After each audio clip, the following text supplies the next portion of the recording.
Good day, podcast community. PeteKane here, Podcast Pete, and podcast strategy coach. And man, we have a guest on today you're going to really enjoy because I always check out my guests. And when I did, I couldn't believe what I saw. So you're going to enjoy somebody that really gets the global strategy in our new world that we live in. So, Eleanor, tell our viewers who you are, what you do, and who you serve, and then we'll get into our podcast. Okay, I'm obviously Eleanor Stutz. My company, Smooth Sales, stands for Earning a Returning and Referring Clientele. I have a sales background. Sales is a natural talent, so I was always the top producer. Not because I knew how to sell officially, but because I made friends with everybody I met, no matter their title. Mm-hmm. And then years later, I became a sales trainer, a coach, an inspirational speaker. And today, because I'm an older woman, I started hiding behind my writing because nobody wanted to speak to me due to the discrimination that's still ongoing. And slowly but surely, people connected with my writing and things began to blossom. So I just like to add, because of all the negativity I experienced in my near-death experience, my motto became, our worst experiences can be our gifts in disguise when we're willing to learn from them. Ooh, I love that. I have a lot of mentors, but one of them shared that sales and entrepreneurship is a journey of 1,000 pitches. Like, if you're not good at selling yourself, nobody's going to sell for you. So what do you think in your journey, what made you so effective in that sales journey? Okay, well, I have to tell you, I started at a time when I was the only sales female. And I was regarded as a stupid female, not worthy of training. It would be a waste of money. I think differently from most people. I thought, wow, I have a green light to do things my way. And it was in the old days of cold calling territories. So everybody outside the company who was smoking, I went over and said hello. I made friends with the receptionist. I brought candy on holidays. And slowly but surely, they began telling me who to contact. And then when I contacted the person, we shared stories. I learned that from Dale Carnegie, and we shared laughter. Finally, they said, you need to tell me what you're selling. This was my first job, and I knew nothing about what I was selling against Xerox, if you can believe it. And they said, wow, you're fantastic. Tell me how much it costs and I want to buy from you. And I was shocked. Wow. And that repeated itself throughout that first year. But my reward for being the top producer was to have my quota tripled for the following year and my hard-earned accounts given to the man. And that happened year after year. Yeah, I didn't experience that, obviously, because I'm not a lady, but I grew up with 2 sisters, 2 daughters, 6 granddaughters, and all the dogs were female. So I've been around girls. So I appreciate them. And I was talking to a friend of mine just yesterday, and our leadership in our Rotary Club, which I'm involved in this community, is like a string of lady leaders. I mean, we have one guy in about 7 years, in the last 7 years, that it's all ladies. And we were talking about, like, so I said to her, like, what do you think it is? And she said, well, if you want to, if we have that ability to connect and build those relationships faster than you guys. And I said, yeah, I totally agree. We talk about sports and weather, and y'all are talking about a deeper, meaningful conversation, which we all should have, but it doesn't just come out there. We tend to hide behind the macho, whatever image you want to say.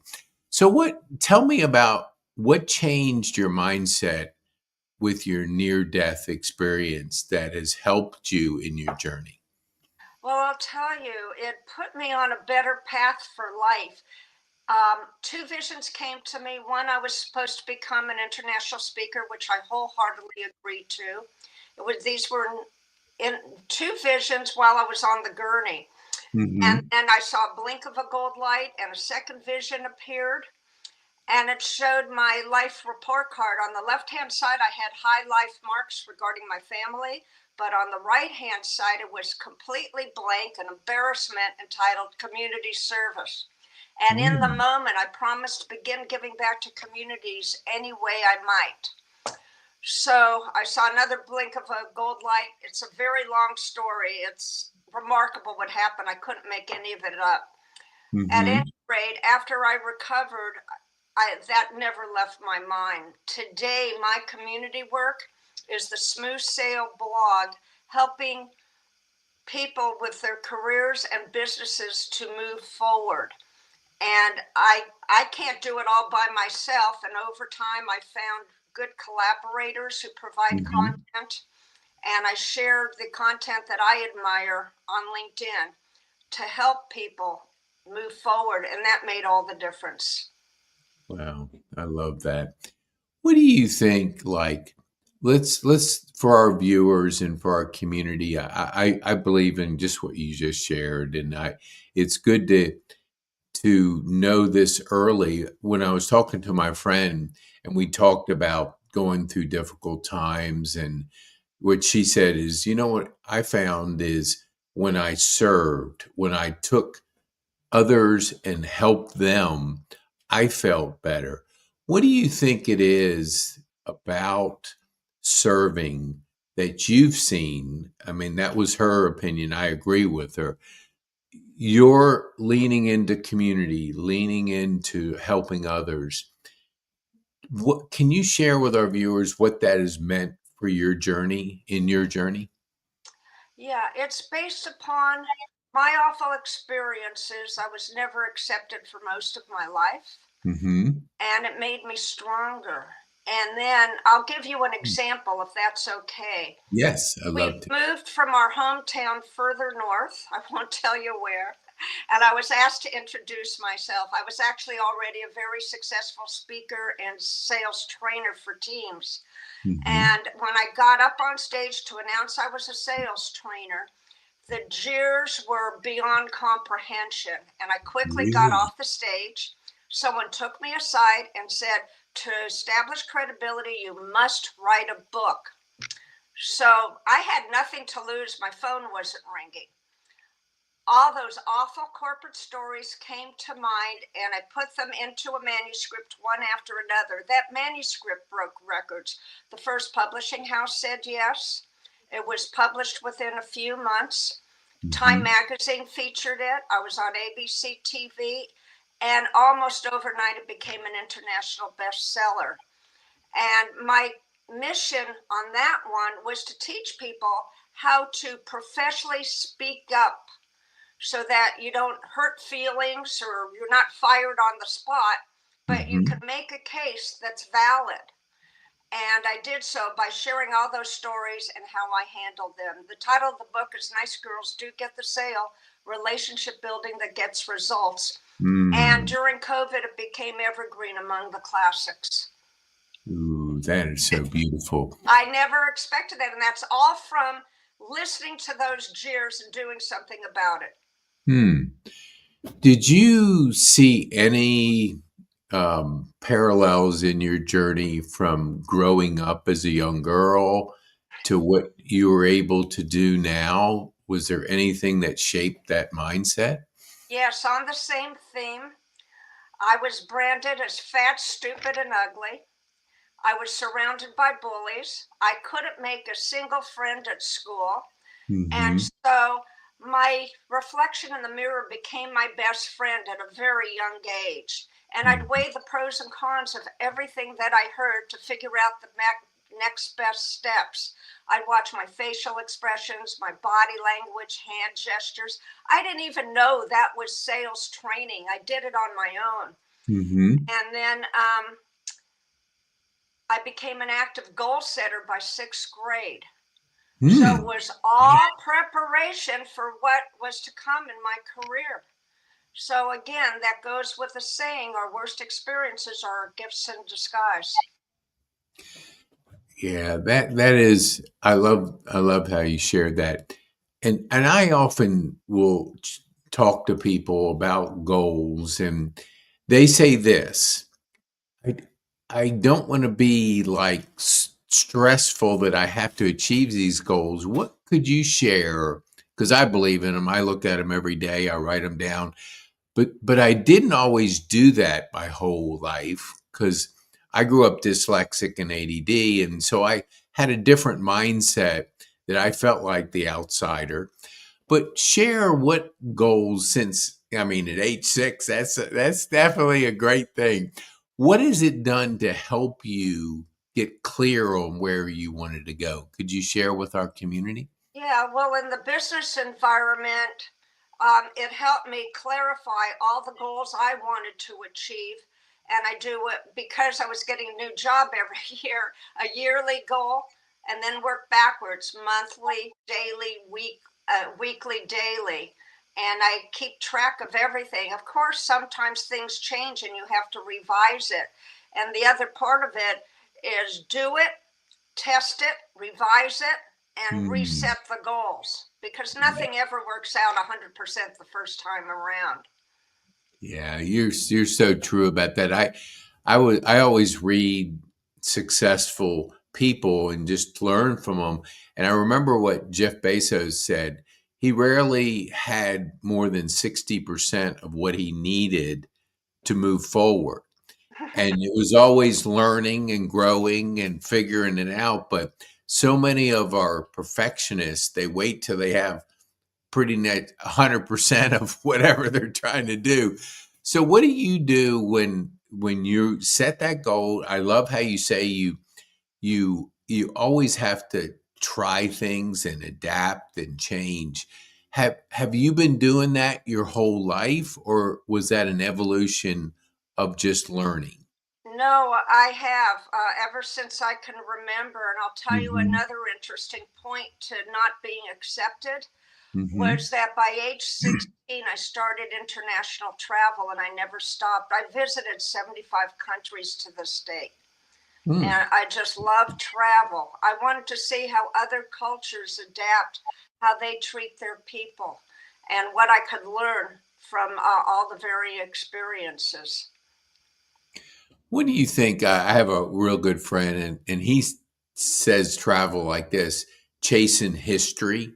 He likes to go to places and learn about how things, cultures and how things happen. What do you like most about traveling to 75 different countries?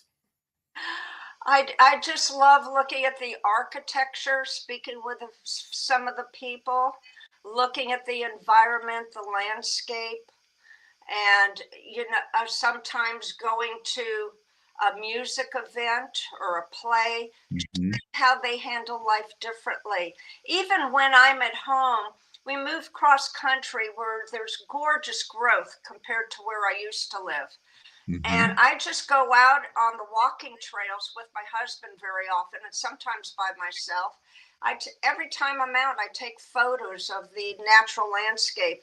What I want to tell you is the reason everybody called me different and stupid, I finally figured it out.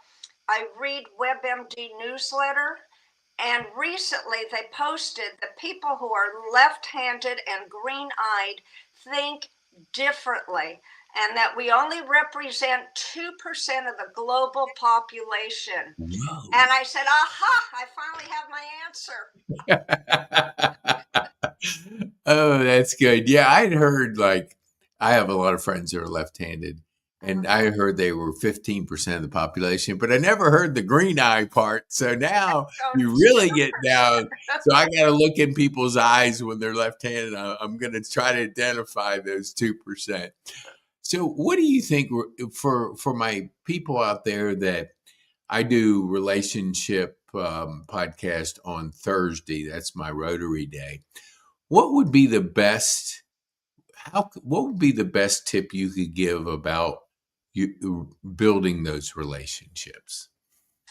Well, if you have an appointment, ask, what is it that caught your attention that you want to speak to me today? Get them to speak first. If you're at a networking event or any type of get together, ask Hmm. what caught your interest to come today. What's your background? Learn about the other person, and then you know how to phrase what you have to say in a way that may catch their interest. Hmm.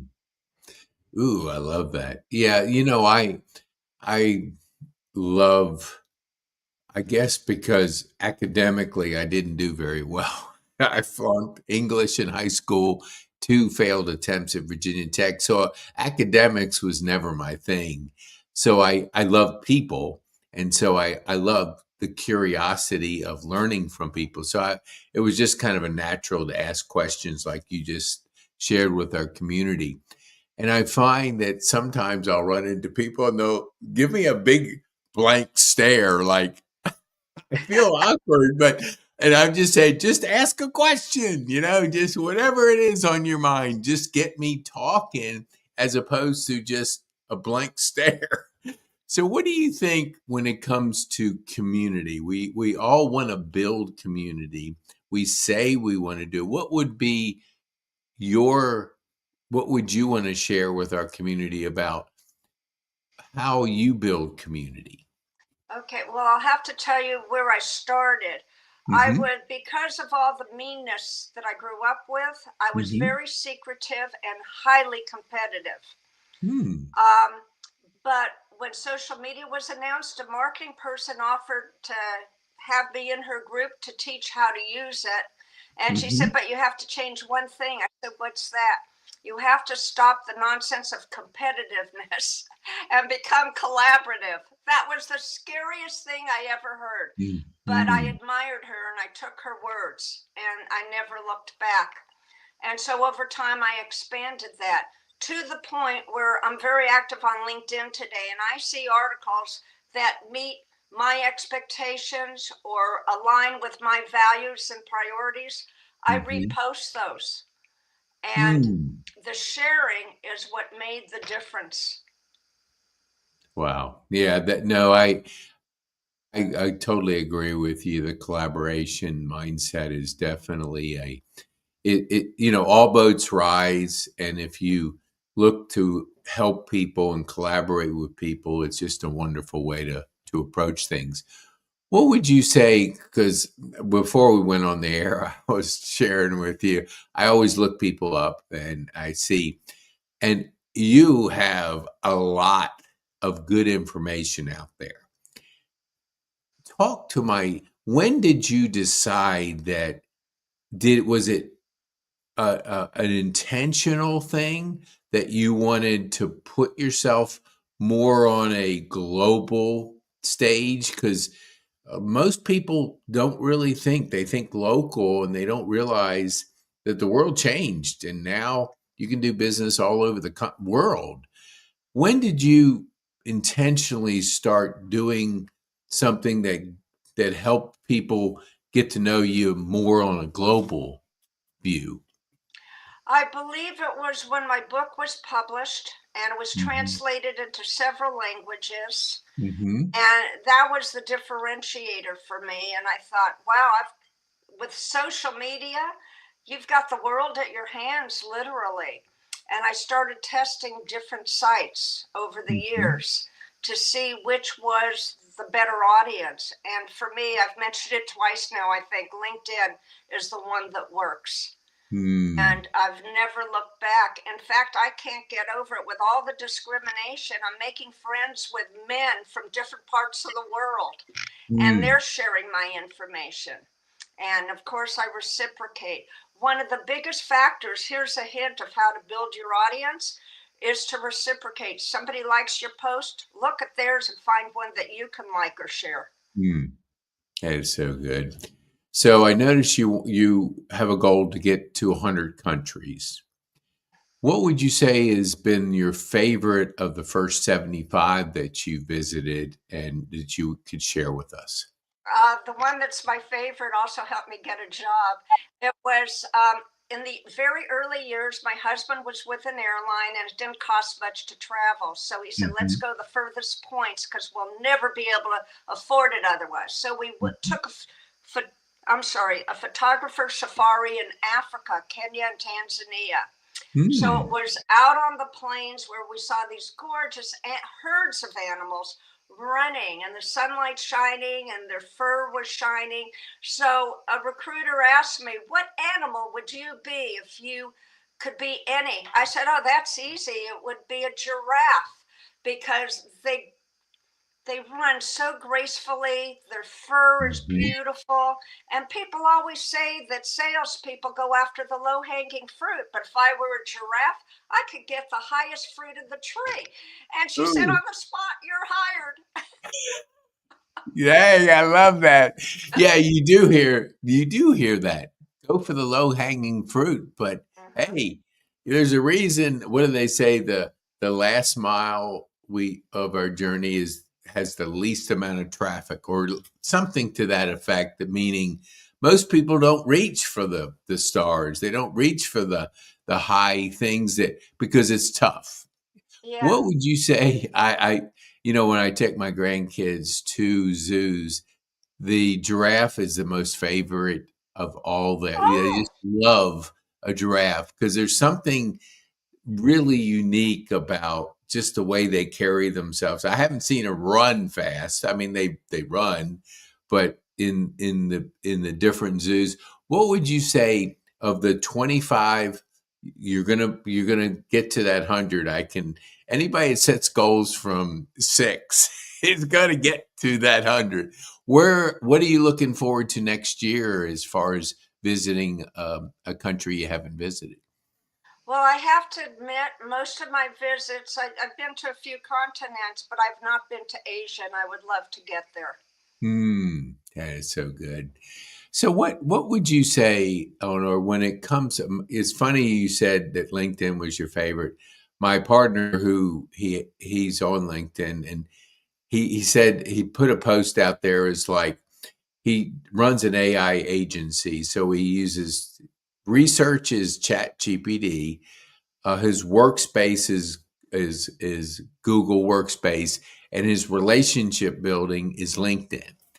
So I see the evolution of LinkedIn. What do you like about what LinkedIn is doing, and what could you share with our community about what has been the best tip you could give for somebody that has not experienced LinkedIn as a relationship For building me, it's the platform? premier business platform. And somebody had to take numerous conversations to convince me, because truthfully, I'm cheap, to become a premier member. And I finally said, okay, I'll give it a test for 1 year. Mm-hmm. Voila, it was the differentiator because LinkedIn Premium offers suggestions daily, if not multiple times per day, on with whom to connect, whom to follow. And that made all the difference in the world. In fact, there's one organization that features my blogs now. And I'm stunned that that ever happened, and it made a huge difference for me. Ooh, that is so good. I don't do any so I started out in social media years and years ago, and after my stroke I don't do any social media, TV, sugar, alcohol. I cut out a lot of things to We repair the all did. brain. Yeah. Yeah. And so I have not done any of the social. We will next year, but I'm really excited that you shared that because I don't know what the advantages of a pro LinkedIn You don't know membership. until you do it. I Yeah, thought it would be a waste of money and was the exact yeah. opposite. In that's good to know because you do have to look for the best ways to take your dollars to amplify them. So you want to know what works and what is just another way of upgrading you. What would you say? Like, how long have you been a premium member?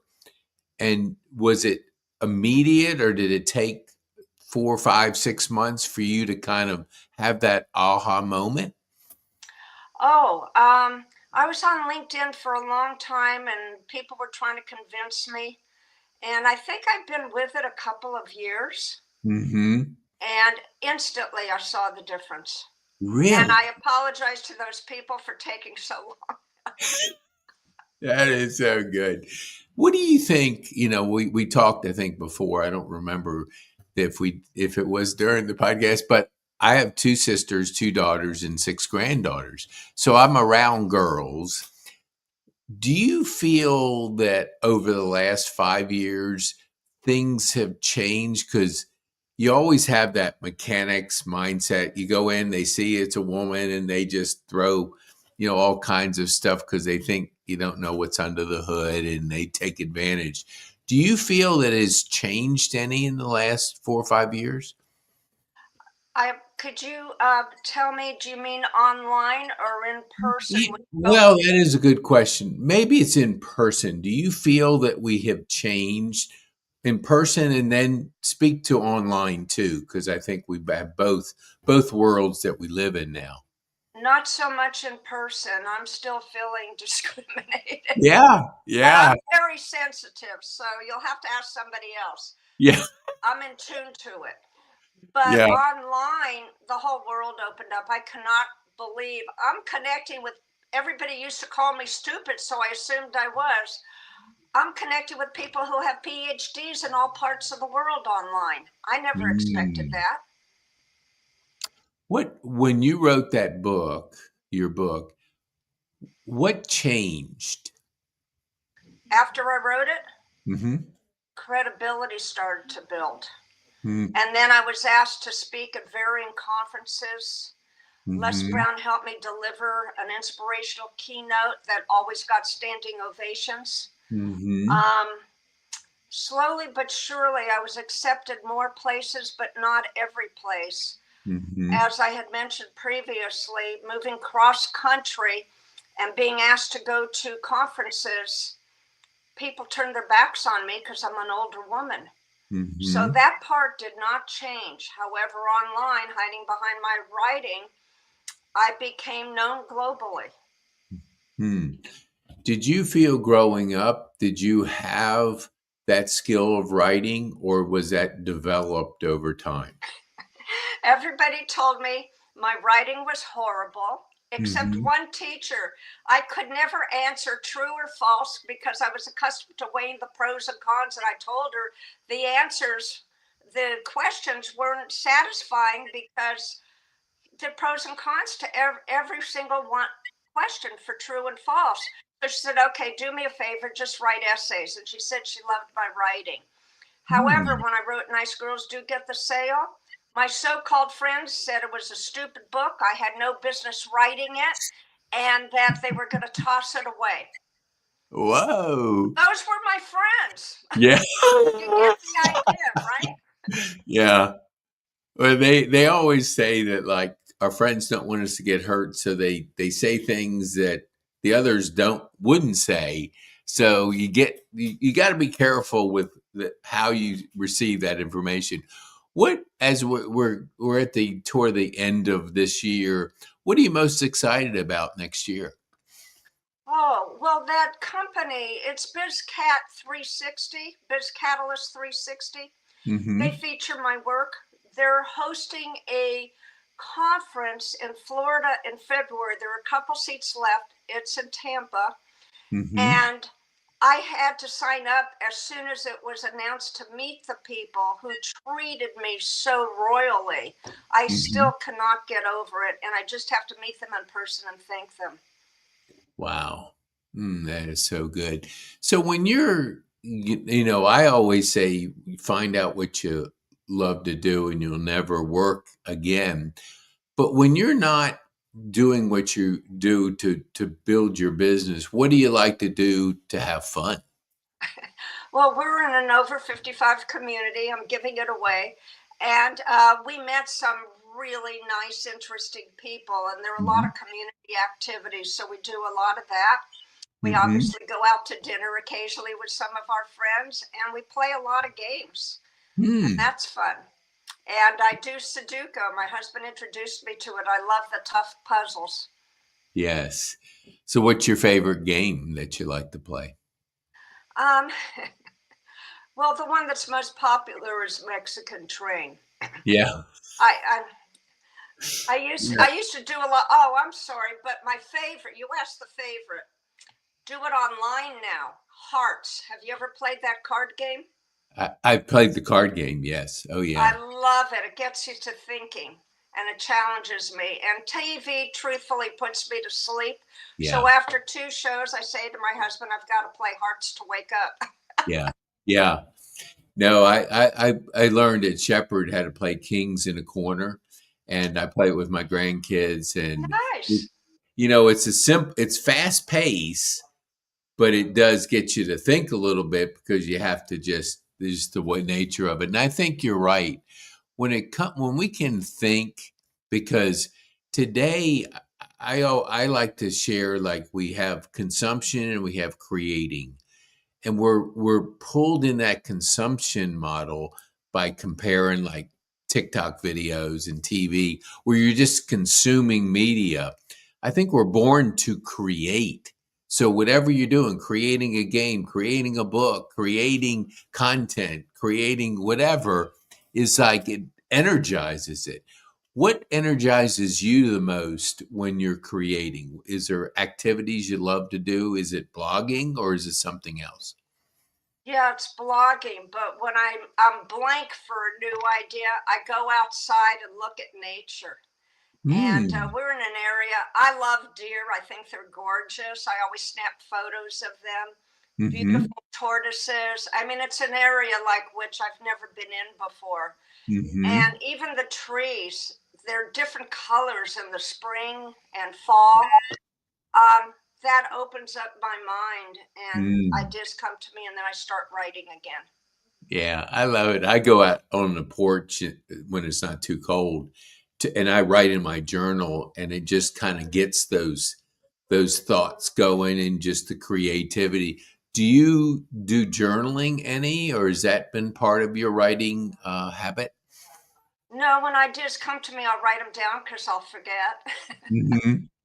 And Oh, then I was mentioning the organization BizCat 360. There's somebody mhm. on there who has a PhD in another country, and he is so philosophical. I've never seen writing like his before. And that also stimulates ideas. And I asked his permission if I take his idea, something from his idea to create a new post, if I mention him in mine. And he said, sure. And that also opened up the doors for more attention to what I put out. Interesting. Thank you for sharing that. I want to be respectful of your time. So, and it's Saturday, so I know you have some things to do. So, is there anything I didn't ask you that you would want to share with our community that you can think of? No, would it be inappropriate to show the photo of my book that's doing so well? No, I think we love authors, so Uh, definitely I show it. have two. Okay. Nice girls do get the sale. Relationship building that gets results is the international bestseller and Hmm. has a big global reach. And then because of all the nastiness in corporate, I wrote my stories about how to get hired by making friends with people at the company. And that's Mm. done very well too. Wow, So, that's at any rate, it's been a pleasure speaking with you. I could yeah. go on and on talking with you. Oh, I know. I could too. I really enjoy, when I just searched you and I saw so much good content, I went, "Wow, this is going to be fun." And it has, because we see a lot of displacement now, so you got to learn how to get hired, Mhm. and you got to learn how to set goals. And if you're not out there, I think LinkedIn, a lot of our community will look at it a little differently, because you got to invest in yourself. So a lot of times we think, the free's fine, but you've given us a different perspective of you know spending money where you can get results. So thank you much for sharing that with our community. So, Eleanor, what would you say would be the one thing you would want our viewers to take home from our time on this podcast? I became philosophical over time, and my one quote that I would like them to seriously consider is, we only have one life to live, and our duty is to live it without regret. Ooh, I love that one. I love that one. So, Eleanor, thank you so much for taking the time to share your insights and your story with our community. We really appreciate you. It's been my pleasure. Thank you for having me.